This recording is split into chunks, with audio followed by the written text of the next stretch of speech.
All right, we are back for another episode of the TFD Performance Podcast. We are joined by TFD Performance Podcast regular and OG Dr. Mike Piekarski, otherwise known as Doctor Kickass. Dr. Kickass, thanks for coming on. Thanks for having me. How's it going? Yeah, it's going very well. Now, you're telling me you're getting ready for a new competition coming up. What are you getting ready for and what are you prepping for? Nogi Worlds in Anaheim, second week of December. How's the prep going for that one? Well, it was going pretty good. I tweaked my back a little bit, and then all the holidays. It's probably fine though, because like during Thanksgiving, I'm gonna see my family, so I won't be able to see. Yeah, I won't be training. So, you know, it was it's kind of okay that I won't be able to train. So, by next week I'll be back at it. How does prep look for you when you're getting ready for a competition like this? Now, obviously, you're a black belt in jiu-jitsu. We've spoken about that at length on the podcast, but you've obviously got this huge knowledge in physical therapy going. When you do your training schedule, are you doing like how much do you dedicate to actual time on the mats, and then how much time are you doing like prehab or rehab work? How do you do all that?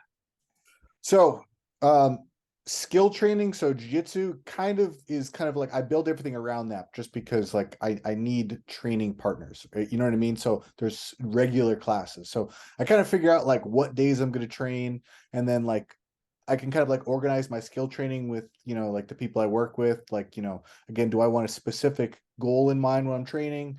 Do I just want to roll? Do I, am I going to be focused more on takedowns, more focused on positional work? So IBGF is a little bit kind of, some of the training is going to be geared towards IBGF, and with IBGF, in my opinion, it really comes down to like who scores first. So I got to make sure I have a good scoring game in addition to a good submission game. So once I figure that out, then I can kind of like tailor like my prehab, rehab, strength conditioning kind of around that, because again, it's just whenever I have free time. So kind of like when I started camp, I did kind of like a solid block on just like building, maximal strength. And then I was focusing on building an aerobic base. Coming in about like 5 weeks before the tournament, then I started to switch gears because, at some point hypertrophy and max strength, I'm really like the benefits are going to start to slow down as I get closer to the tournament. So I'd rather do more focused work to make sure that I can perform optimally. So now I'm starting to switch gears on my conditioning. So it's like slightly higher intensity work, but I also can use my aerobic training for recovery too. So, at this point, I would say that like building like a solid conditioning game is going to be the most important because I'm 3 weeks away. So that's kind of like how I look to organize my training. Do you find in the gym when you're comparing yourself to other training partners, do you find that you get injured less frequently? Is that a thing that you notice? Um, that's a good question. I feel like well, there's two. So I do feel like I get injured less frequently, but I also feel like when I do have an injury, I know what I'm doing. So I can like, I've had a lot of people comment that they're like, oh, you never hurt. Like, no, I get hurt. It's just, I also rehab it. So it's usually not this long drawn out thing. It's usually pretty quick to get back.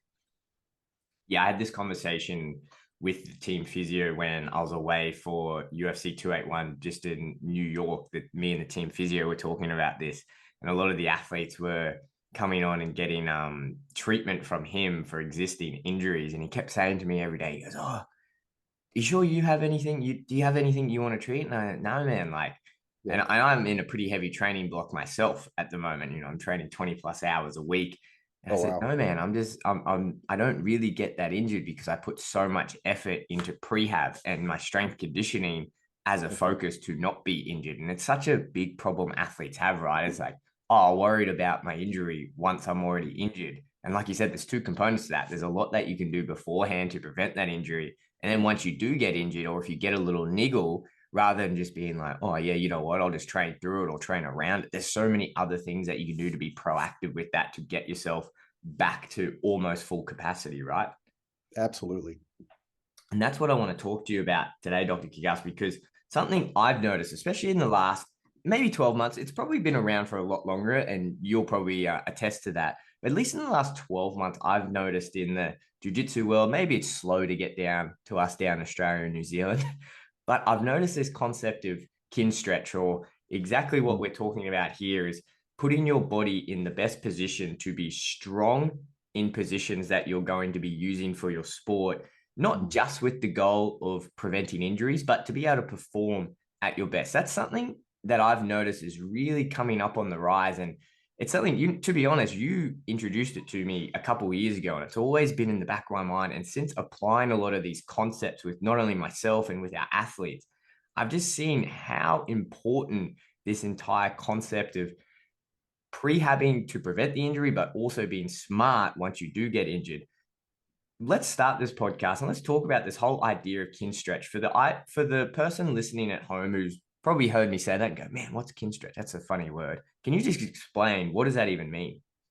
So Kinstretch is a movement system that's based on functional range system concepts, and it's designed as a group class, right? So it's not necessarily as specific as it can be to you or me, because like, again, if we're working with someone broad, that's kind of where Kinstretch is, but it's a way to train our body optimally in a variety of different ways. So you asked me once, what are some of the ways that we can keep people from getting injured? Where are some advice? And the way I look at it is that Kinstretch will use movements for joint health. So if you look at literature, when it comes to keeping your joints healthy, you want to make sure that you can move a joint, but it's not just can you move it arbitrarily, is you want to make sure that you have the ability to move a joint in every degree of freedom that it's supposed to go. And if you can't, or if you're trying to move your shoulder and like your whole body turns, you're developing this compensation. So essentially you cannot isolate your joint, which means that joint is probably lacking degrees of freedom. Why that's specifically important for something like jiu-jitsu is like someone puts me in a Kimura. Okay, well, is my shoulder comfortable in that position? And it first comes, can we move the joint? Then we want to work on improving the mobility. But then that next component is, can we be strong in these awkward positions? Because jiu-jitsu, like people describe it as like yoga in reverse, right? You're like putting people in these awkward positions. So I have to make sure when I'm in these awkward positions that I'm strong there, because again, if I have the ability to generate force, I have the ability to absorb force. And something like jiu-jitsu, where joint locks essentially are taking a joint to its end range, applying a force until something breaks. So whether I'm using this so that the tissue, the shoulder tissue, the connective tissue is strong enough to absorb that force, or it gives me a little bit more window to escape or tap so that I don't get injured, right? Because, it's funny, like with jiu-jitsu people, like they don't realize, they're like, oh, my arm got straightened and it was only a few pops. What do you think a few pops were? Like something happened. Like it might not have been like a catastrophic thing, but essentially what you're doing is you're stretching connective tissue, and there's could be micro trauma. But if you just continue to let that happen over and over again, that connective tissue is going to be weakened. So what can we do to start to strengthen that connective tissue? What can we do so that, again, like there's no long-term detrimental effect of jiu-jitsu, or at least if there is long-term, because, most jiu-jitsu black belts do have quite a bit of injuries. How do we at least minimize that accumulation of chronic injury?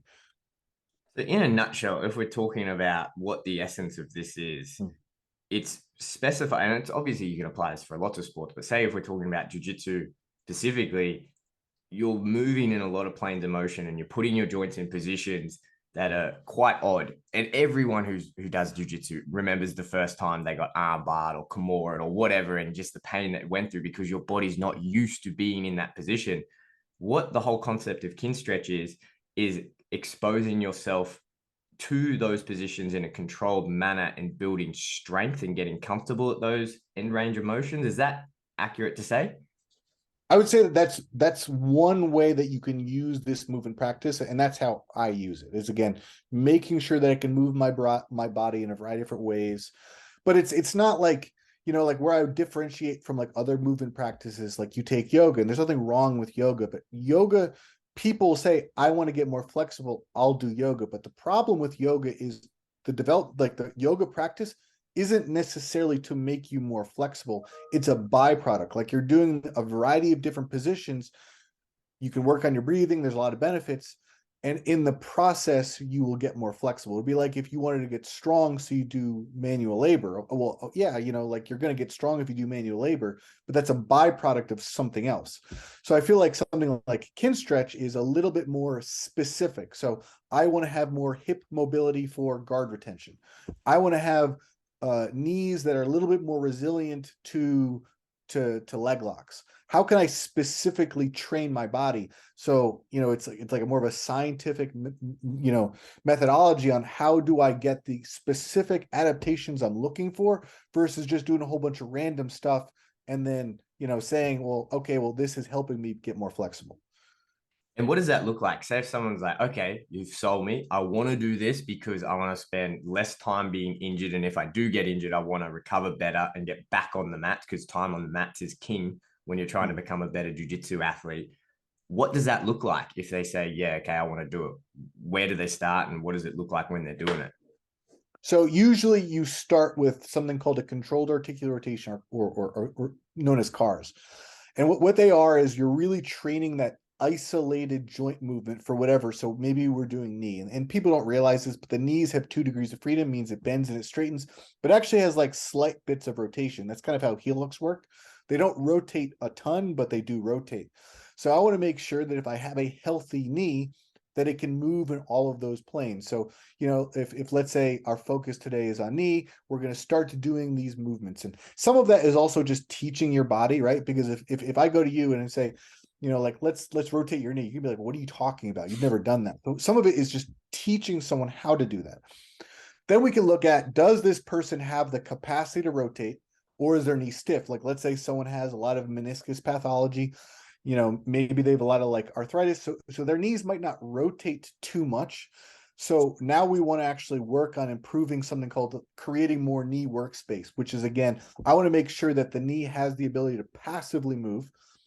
Then, which is usually start with some type of passive stretch. Then what we do is we follow up with some type of isometric training. So again, if I'm trying to work on knee rotation, we can do an isometric on both sides. So again, if I'm trying to get more internal rotation of my knee, we can do a rotation in one way, and then we can do it in another way. So this is going to give us both sides of the joint, right? Because like you don't just do an isometric in one plane. That's only going to strengthen one specific range of motion. I want to make sure that I can have a goal of creating more of a workspace. Then I want to reinforce it with that isometrics. And it's different than, like, a lot of times people will compare these concepts to like PNF, which is called proprioceptive like muscular facilitation. But the problem with PNF is people, it's almost like a parlor trick. By like doing different isometric training, you can kind of relax some of the muscle receptors, which allow you to get more range of motion. But that's not why I'm doing isometrics. So like the isometrics in Kinstretch or functional range conditioning, I'm using this as a joint preparation or joint strengthening concept. Because if you look at the literature, when you use like long range isometrics, they do have both an hypertrophy and strength, like building strength, like maximal strength, when the proper intensity is used. So like traditionally in rehab, they might do like PNF stretching, where you're doing like a light isometric for like an arbitrary amount of time. So for me, I want to slowly build up. If I want to get like maximal strength, I need to do high intensity isometrics. So like, you see in rehab, people do these isometrics and they're like fairly easy. Like the isometrics that I'm doing for my body are pretty similar to like the isometrics I'd be doing if I was trying to do like a 1 rep max deadlift. It's just much more isolated because I'm doing like my knee or my hip versus, a compound movement like a deadlift. How much time would someone have to dedicate to this program, say each day or however much each week? How much time does it take to see the benefits of this?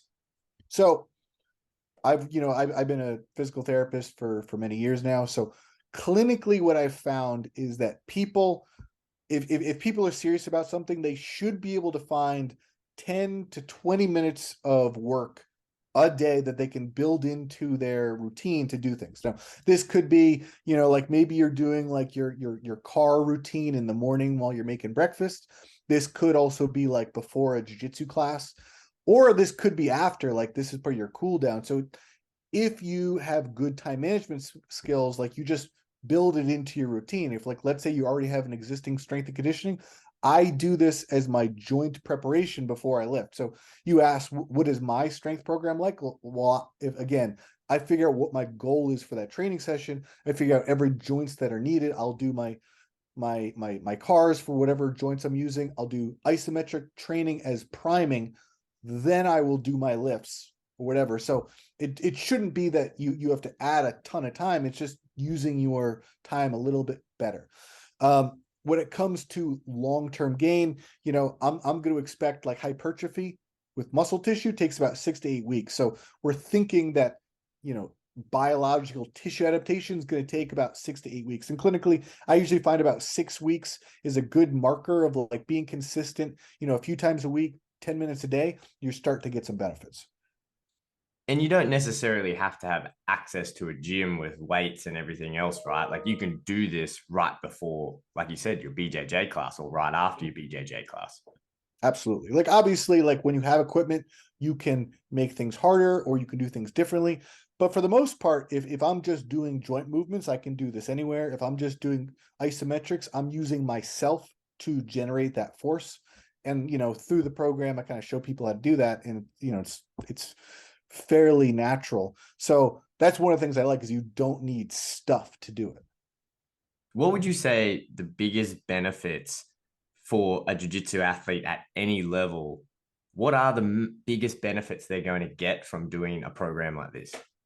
So again, it's hard to say like we can't use injury prevention, but I definitely think it's going to mitigate injury, right? Because a lot of times people get injured because they one in jiu-jitsu they just tap late, but like they try movements or positions that they don't have they don't have, right? You take like a rubber guard or like inversion.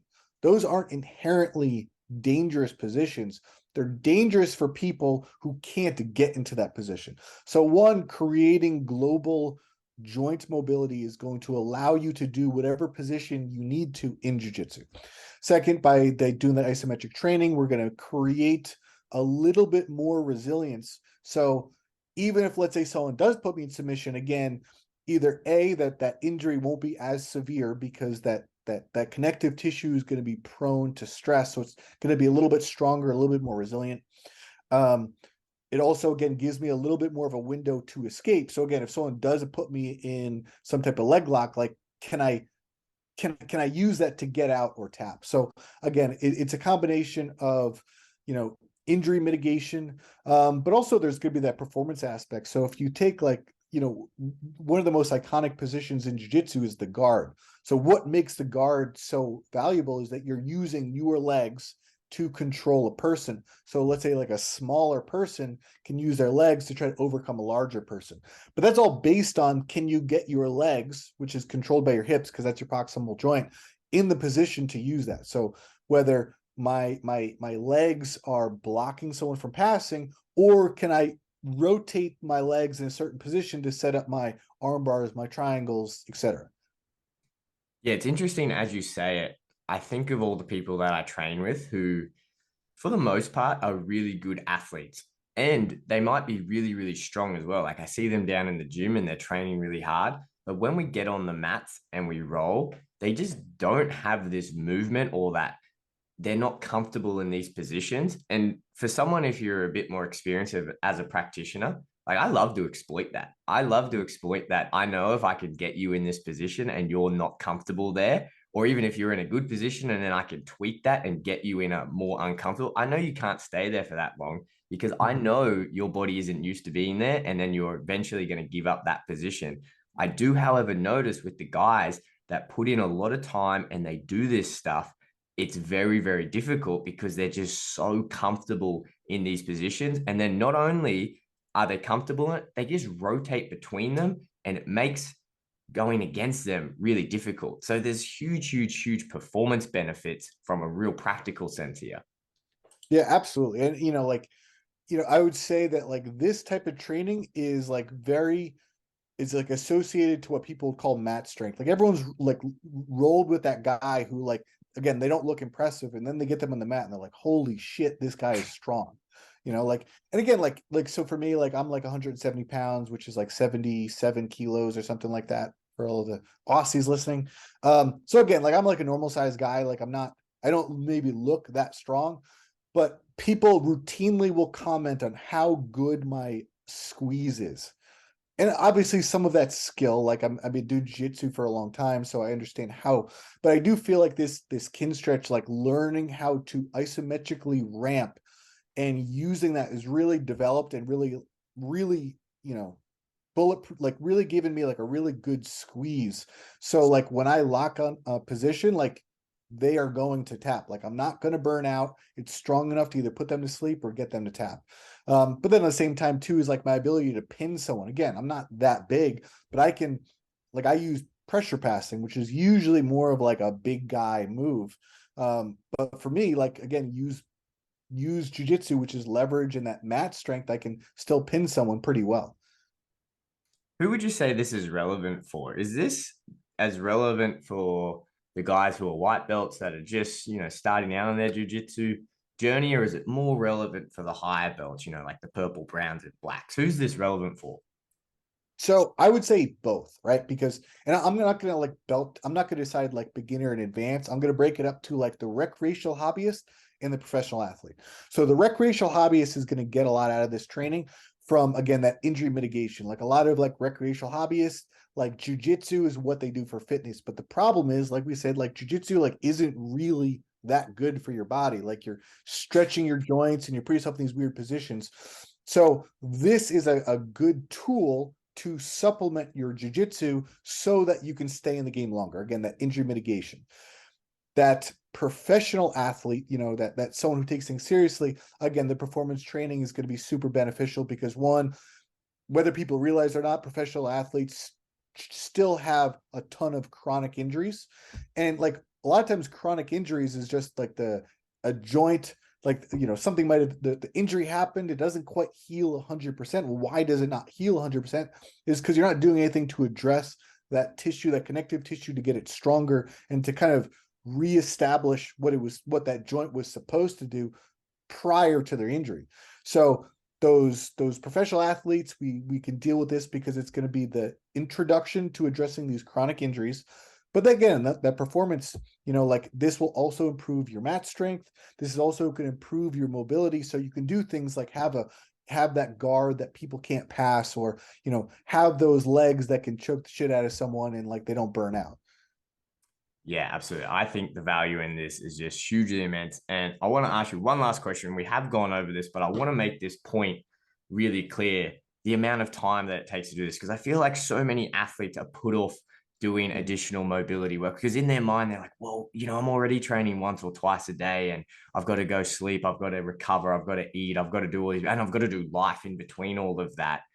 Just one last time, explain how much time each day and then over the course of the week you have to dedicate to this to see these massive benefits. Yeah, I mean, so like I said, 10 to 15 minutes a day, you're going to see improvements. How often a day? I would say, or how often during the week? I would say like 4 to 5. But again, it's very easy to build in. Like I can do my joint maintenance program while I'm making my breakfast. I can do it as a warm up. So like this is my warm up. And then after training is when I do my asymmetric training. If I'm doing my strengthening, like this is my prep. Because if you look at like what a lot of times people do for their warm ups for jujitsu, like it's just like running it. It's stupid. It does whatever. Like it's a waste of time. But even then, like with strength training, like a lot of times, like people will do like really ineffective warm ups. So I've just retooled my jujitsu warm ups and my strength conditioning warm ups to this. So it doesn't really add much time. I just build it into what I already do. But again, if you're someone that you had no strength conditioning program, 10 to 15 minutes, you're going to see improvements. Yeah, I could not recommend all grappling athletes to do this more. It's so, so, so beneficial. Since I've started doing this over the last, I'd say 18 months or so, I really haven't had an injury. And I used to be really bad with injuries. I used to get them and they suck. Like everyone appreciates how much it sucks to be out for 6 to 8 weeks and having to reduce your training. I always say to guys, just don't get injured. Now, obviously, when you're doing sport, there's always going to be a risk of that. And it's almost inevitable to a sense. But what can you do, like we said at the start of this, to one, mitigate that injury? And then when you do get that niggle or whatever, how can you be best prepared to come back from it? And I think these Kinstretch type programs are so pivotal for this.